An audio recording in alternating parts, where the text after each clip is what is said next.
Després d'aquests 2 anys de pandèmia que vam poder fer la fira igualment i això ens va donar més renom de la Fira del Llibre del Pirineu. I aquest any creiem que ha sigut un èxit perquè hem tingut molta gent, tots els llibreters estan molt contents.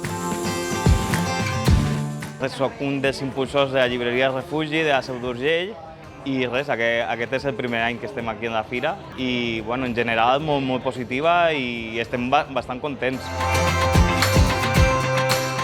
Fa bastants anys que venim a la Fira del Llibre del Pirineu, és una fira que ens agrada molt entranyable i és una fira que la gent ve amb ganes de comprar llibres i amb ganes de saber les novetats editorials de cada any.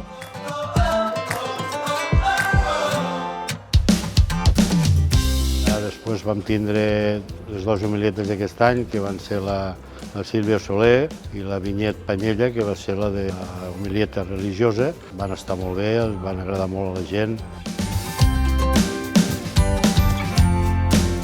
I en aquest marc poder participar en les activitats que es fan entorn de les homilies d'Organyà m'emociona especialment. He quedat sorpresa de la quantitat d'activitats, de la programació que hi ha entorn del llibre i del món de la cultura, de la diversitat i sobretot de la participació dels veïns i les veïnes d'Organyà. Veure com tot un poble durant un cap de setmana gaudeix del món de la cultura i del món dels llibres. Per tant, estic molt contenta de ser aquí.